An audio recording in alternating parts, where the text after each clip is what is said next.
धर्म का उद्देश्य और धम्म का उद्देश्य। धर्म या रिलीजन का उद्देश्य क्या है?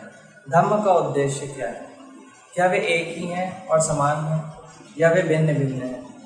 इन प्रश्नों के उत्तर दो सूक्तों में पाए जा सकते हैं, जिसमें भगवान बुद्ध और सुनक्कत के मध्य तथा दूसरा बुद्ध और ओटपाद के मध्य हुआ संवाद। तथागत एक बार मल्लों के मध्य उनके अनुप्रिय नगर में विहार कर रहे थे। तब तथागत ने पूर्वाह्न में अपना चीवर धारण कर अपना भिक्षा पात्र लेकर शिक्षा के लिए नगर में प्रवेश किया। रास्ते में उन्होंने सोचा कि भिक्षा हेतु जाने के लिए अभी काफ़ी जल्दी है, अतः वे बिहार भूमि चले गए, जहाँ भगव परिव्राजक निवास करते थे, और उसे आवाज़ दी। तथागत को आता देखकर भगव उठ खड़ा हुआ, अभिवादन किया और बोला, कृपया संभवतः आपको बैठना अच्छा लगे तो यह एक आसन आपके लिए तैयार है। उस पर तथागत बैठ गए और भगव एक अपेक्षाकृत नीचे आसन लेकर उसके पास ही बैठ गए। इस प्रकार बैठकर परिव्राजक भगव तथागत से इस प्रकार बोला, कुछ दिन हुए भगवान, काफ़ी दिनों पहले लिच्छावी का सुनक्कत मुझे मिलने आया था और इस प्रकार बोला था, मैंने अब तथागत को छोड़ दिया है भगव, अब मैं अपने गुरु के रूप में उनके अधीन नहीं रह रहा। क्या वास्तव में यह ठीक है जैसा कि उसने कहा है?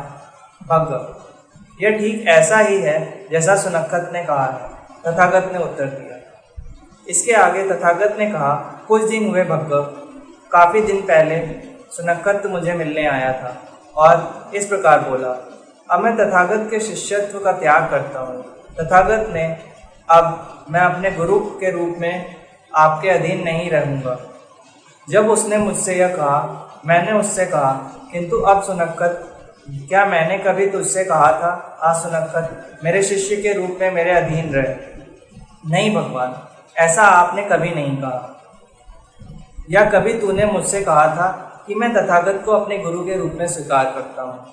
नहीं भगवान, मैंने ऐसा नहीं कहा कभी। तब मैंने उससे पूछा, जब मैंने तुझसे कभी नहीं कहा और न तूने भी मुझसे कहा, तो तू क्या है और मैं क्या हूँ जो तू मुझे त्यागने की बात करता है? मूर्ख कहीं के, इसमें स्वयं तेरे ही दोष नहीं है। सुनक्कत बोला, लेकिन भगवान, आपने मुझे सामान्य मनुष्यों की शक्ति से परे कोई अद्भुत चमत्कार नहीं दिखाते हैं। क्यों सुनक्कत, क्या मैंने कभी तुझसे कहा था, आ मुझे अपने गुरु के रूप में स्वीकार कर? सुनक्कत, मैं तुझे सामान्य मनुष्यों की शक्ति से परे कोई अद्भुत चमत्कार दिखाऊंगा। भगवान, आपने ऐसा कभी नहीं कहा। यह सुनक्कत, कभी तूने मुझसे कहा था, मैं तथागत को अपने गुरु के रूप में स्वीकार करने को तैयार हूँ, क्योंकि वे मुझे सामान्य मनुष्य की शक्ति से परे अद्भुत चमत्कार दिखाएंगे। भगवान, नहीं, मैंने ऐसा नहीं कहा था।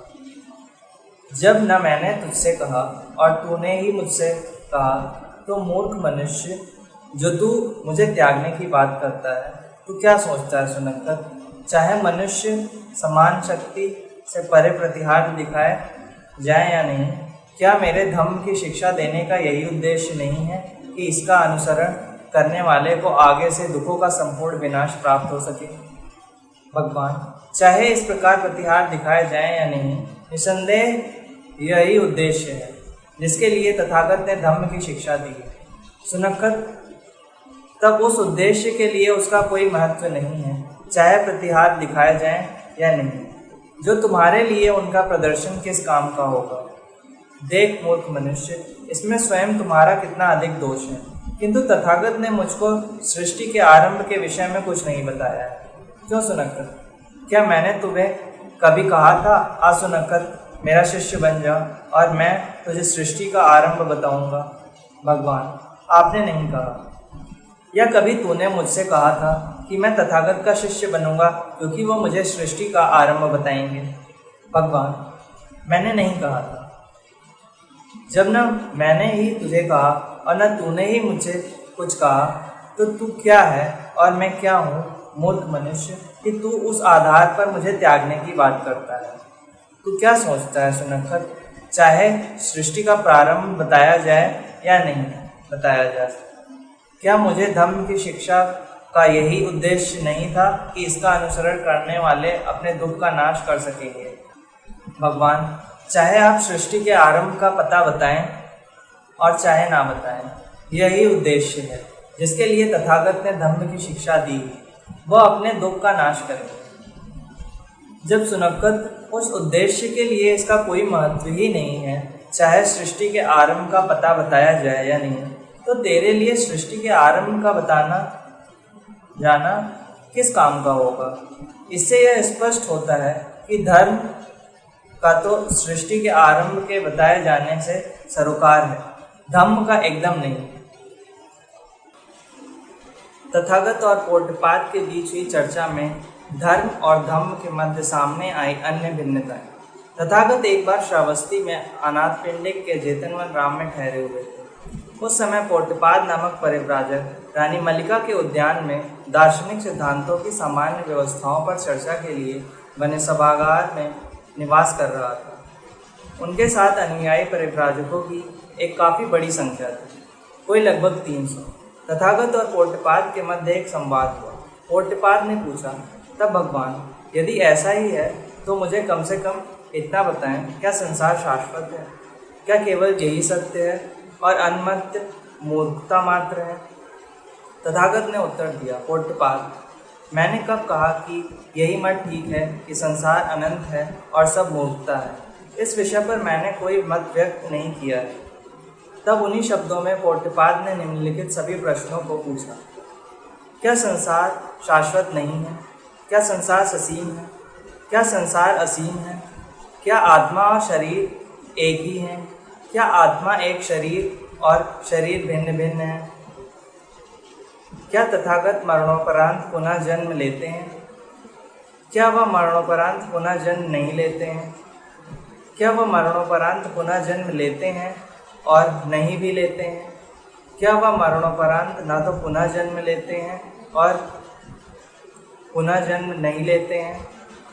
और इस प्रकार प्रत्येक प्रश्न का तथागत ने समान ही एक ही उत्तर दिया। पौटपाद, यह भी एक ऐसा विषय है जिस पर मैंने कोई मत व्यक्त नहीं किया है। किंतु तथागत ने इन विषयों पर कोई मत व्यक्त क्यों नहीं किया? क्योंकि इन प्रश्नों का उत्तर देने से किसी को कोई लाभ नहीं है, यह धम्म से संबंधित नहीं है और यहाँ तक कि उचित आचरण के तत्वों को सुधारने में सहायक नहीं है, और न तो विराग में और न रोग द्वेष से शुद्धि में और न शांति में और न हृदय को शांति करने में और न वास्तविक ज्ञान में और न मार्ग की उच्च अवस्थाओं की सूक्ष्म दृष्टि में और न निर्वाण में सहायक। इसलिए मैंने इन विषयों को कोई मत व्यक्त नहीं किया है।